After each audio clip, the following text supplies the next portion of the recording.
வணக்கம். ஆகாஷ்வாணி புதுச்சேரி செய்திச் சுருக்கம் வாசிப்பவர் கனிமொழி கலியபெருமாள். நாட்டின் வளர்ச்சியில் பெண்கள் முக்கிய பங்கு வகிப்பதாக பிரதமர் திரு நரேந்திர மோடி கூறியுள்ளார். மகளிரின் பொருளாதார மேம்பாட்டிற்காக ஏற்படுத்தப்பட்ட மத்திய அரசின் பல்வேறு நலத்திட்டங்களால் பெண்கள் அனைத்து துறைகளிலும் சாதனை படைத்து வருவதாக பிரதமர் தெரிவித்தார்.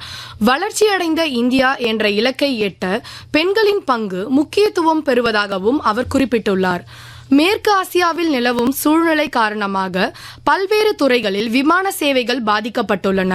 எனவே பயணிகள் தங்களின் விமான சேவைகளுக்கான சமீபத்திய தகவல்களை தொடர்ந்து கவனிக்கவும், தாங்கள் பதிவு செய்த தொடர்பு விவரங்கள் மூலம் தங்களது விமான நிறுவனங்கள் பகிரும் அறிவிப்புகளை கவனமாக பின்பற்றவும் அறிவுறுத்தப்படுகின்றனர். உதவி தேவைப்படும் பயணிகள் 011-2460-4283 அல்லது 011-2463-2987 என்ற பயணிகள் உதவி கட்டுப்பாட்டு அறை எண்களில் தொடர்பு கொள்ளலாம் என அமைச்சகம் தெரிவித்துள்ளது.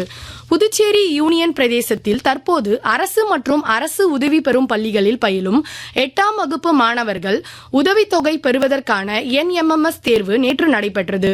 இத்தேர்வில் கேட்கப்பட்ட வினாக்களுக்கு விடை குறிப்புகள் நாளை பள்ளி கல்வித்துறை இணையதளமான www.school.edn.py.gov.in என்ற முகவரியில் வெளியிடப்படும் என்று புதுச்சேரி பள்ளி கல்வித்துறை இணை இயக்குநர் திருமதி சிவகாமி வெளியிட்டுள்ள செய்திக்குறிப்பில் தெரிவிக்கப்பட்டுள்ளது.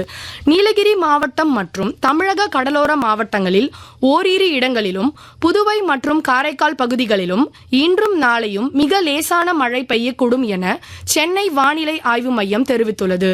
ICC ஆடவர் T20 உலகக்கோப்பை கிரிக்கெட் போட்டியில் 3வது முறையாக இந்தியா கோப்பையை கைப்பற்றியுள்ளது.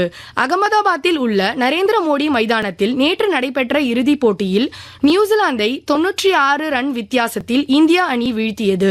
தொடக்க வீரர் சஞ்சு சாம்சன் 46 பந்துகளில் 89 ரன் எடுத்து போட்டியின் அதிகபட்ச ஸ்கோரராக திகழ்கிறார். இத்துடன் இந்த செய்திச் சுருக்கம் நிறைவு பெறுகிறது.